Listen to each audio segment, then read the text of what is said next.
Sir, Aurangabad में 700 करोड़ का investment देखिए, मैं आपको एक बता दूं कि एक तो ये है कि 700 करोड़ का इन्वेस्टमेंट नहीं है, बड़ी कंपनी है, उनके कंपनी का नेट वर्थ है वो यहाँ पर कितने करोड़ इन्वेस्ट करने वाले हैं ये उनका लुकआउट है। लेकिन उन्होंने मुझे आश्वासन दिया है कि हम यहाँ पर औरंगाबाद के अंदर एक आईटी कंपनी का सेटअप, जो उनका यूएस के अंदर कंपनी है, उसकी ब्रांच ऑफिस हैदराबाद में है और कई सौ बच्चे उनकी कंपनी में काम करते हैं। तो मैंने उनको समझाया और समझा के उनको ये बताया कि औरंगाबाद क्यों आपने चुनना चाहिए, बैंगलोर क्यों नहीं जाना चाहिए, क्योंकि एयरपोर्ट से जब आप आईटी सिटी बैंगलोर को जाते हैं तो 1.5 घंटा 2-2 घंटे का वक्त लगता है। सेम प्रॉब्लम हैदराबाद का है, सेम प्रॉब्लम पूना का है। तो अगर आप औरंगाबाद आते हैं तो यकीनन औरंगाबाद में आपको इंफ्रास्ट्रक्चर मिलेगा। आप आईटी सिटी शेंद्रा में अगर जाना चाहेंगे तो आप 15 मिनट के अंदर है तो शेंद्रा पहुंच सकते हैं एयरपोर्ट से। तो ये सब चीज़ें बताने के बाद उन्होंने उस बात को कबूला, माना और हमने उनको एक इमोशनल तरीके से भी ये बताया है कि आपके पिताजी औरंगाबाद में डॉक्टर थे, मेरे पिताजी भी औरंगाबाद में डॉक्टर थे, सिविल सर्जन थे। तो उस नाते से भी उनको लगा कि हाँ, औरंगाबाद से हमने रिश्ता बनाए रखना चाहिए और उन्होंने इस बात को कबूल किया और वो फरवरी के अंदर उन्होंने बताया है कि हम औरंगाबाद आके इसकी घोषणा करेंगे। कई सारे बच्चे, नौजवान बच्चे जो है वो बेरोजगार है और कई सारे बच्चे ऐसे भी हैं जो पूना, बेंगलोर में आईटी सेक्टर में है। तो क्या देखिए, औरंगाबाद के साथ अगर सबसे ज़्यादा किसी ने धोखा किया है तो महाराष्ट्र के जो पूर्व उद्योग मंत्री थे, जो हमारे भी पालक मंत्री थे इत्तेफाक से, तो उन्होंने यहाँ पर सिर्फ एमओयू साइन करने की झूठे झूठे बातें करके हमारे सामने से गए हैं। हकीकत ये है कि अगर उद्योग मंत्री, जो पालक मंत्री है, अगर वो चाहते तो यहाँ पर बड़े बड़े उद्योग यहाँ पर ला सकते थे, लेकिन लाए नहीं है, जो दुर्भाग्यपूर्ण है। अगर हमारे जैसे लोगों को अगर वहाँ पे यूएस के अंदर भेजे गवर्नमेंट की तरफ से कि जाओ और तुम है तो लोगों से मिल के, तो मेरे हिसाब से हम यकीनन कुछ ना कुछ तो अच्छे इंडस्ट्रीज़ यहाँ पर ला सकते हैं। एक ये होता है कि आप तामझाम करके कि हम मेक इन इंडिया का कर रहे हैं करके इतने लाख करोड़ के प्रोजेक्ट्स, कोई नहीं आता है इसके अंदर। ये सिर्फ है तो नौटंकी होती है, इवेंट मैनेज किया जाता है। तो वैसे ही महाराष्ट्र की सरकार ने किया है। हम तो चाहेंगे एक लोक प्रतिनिधि मंडल एक तैयार करके यूएस को भेजे और यूएस में जाके है तो इंडस्ट्रीज को आप अप्रोच करें कि आप औरंगाबाद में क्यों आना चाहिए करके। सर, अंधेरी पोर्ट को लेकर बीजेपी ने अपना कैंडिडेट विड्रॉल कर लिया, उस पर क्या कहना है? डर गए होंगे सर, जो डर गया सो मर गया है। तो वैसा ही उनको पता चल गया होगा कि भैया अब अपनी तो यहाँ पे रोटी ये नहीं होने वाली है, तो बेहतर ये है कि अपन मैदान छोड़ के भाग जाओ करके, क्योंकि उनको मालूम था कि अपन वैसे भी हारने वाले हैं और ये बड़ा ही घातक हो सकता है। क्योंकि भारतीय जनता पार्टी जो है वो महाराष्ट्र के अंदर गुजरातियों की हुकूमत चाहती है कि यहाँ पर महाराष्ट्रियन जो लोग हैं उनके सर के ऊपर, उनके कंधे के ऊपर है तो है गुजराती लोग बैठे करके। तो उनको ये समझ में आ गया था कि महाराष्ट्रियन लोग जो है अपने बहकावे में आने वाले नहीं है, अपनी हार होने वाली है। तो सबसे बेहतर तरीका ये है कि मैदान छोड़ो और 9-2-11 हो जाओ। सर, ग्राम पंचायत के जो चुनाव हुए हैं उसके रिजल्ट आए हैं, उस पर क्या कहना है आपका?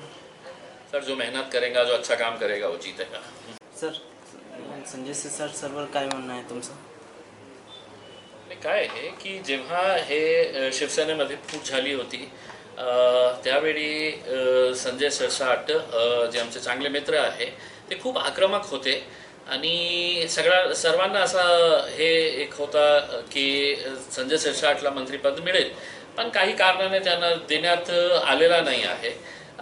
म्हणजे स्वाभाविक आहे, राजनीतीमध्ये सर्वांची एक अपेक्षा असते की आपल्याला हे पद मिळणार आहे, हे पोस्ट मिळणार आहे आणि नाही मिळाले तर कोणी लोक नाराज होते, कोणी जास्तच गांभीर्याने घेते। तर बहुतेक मला असं वाटलं की काल संजय सिरसाट माझ्यासोबत बसले होते ते नियोजन समितीच्या बैठकीमध्ये आणि त्या बैठकीमध्ये आम्ही खूप गप्पा गोष्टी करत होतो, हसत खेळत होते ते। आणि काही तासानंतर मला कळालं की म्हणजे त्याची तब्येत खालावली आहे आणि त्यांना शिफ्ट करण्यात आलेलं आहे। मला एक धक्काच बसला, कारण संजय सिरसाट माझे चांगले मित्रही आहे आणि बहुतेक त्यांना असं वाटलं असेल की ज्या पोस्टवर भुमरे साहेब बसलेले आहे पालकमंत्री म्हणून, त्या कुर्सीवर मला बसण्याची संधी मिळायला पाहिजे होती आणि त्याच्यामध्ये काही चूक नाही आहे। कारण राजनीतीमध्ये सगळ्यांची एक एक्सपेक्टेशन्स असतात, त्यांचे एक्सपेक्टेशन्स पूर्ण झाले नसेल म्हणून त्यांचं ते तब्येत खालवली आहे। पण सध्याच्या परिस्थितीमध्ये महाराष्ट्रातलं राजकारण अगदी विकोपाला, खालच्या थराला चाललंय का?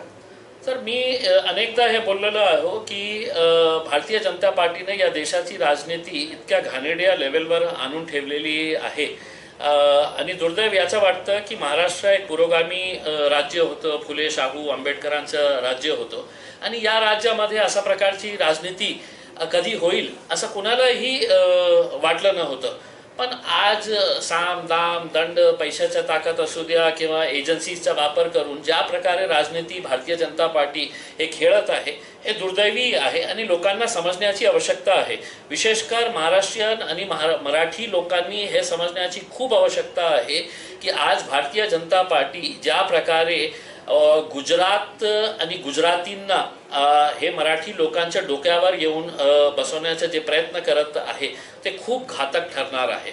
राजनीतीमध्ये असं नाही आहे की आम्ही शिवसेनेचे काही जवळचे आहे किंवा कोणत्या पक्षाचे आम्ही जवळचे आहे, आमची वेगळी राजनैतिक पार्टी आहे, आमच्या वेगळं आयडिओलॉजी आहे, आमचे वेगळे पॉलिसीज आहे.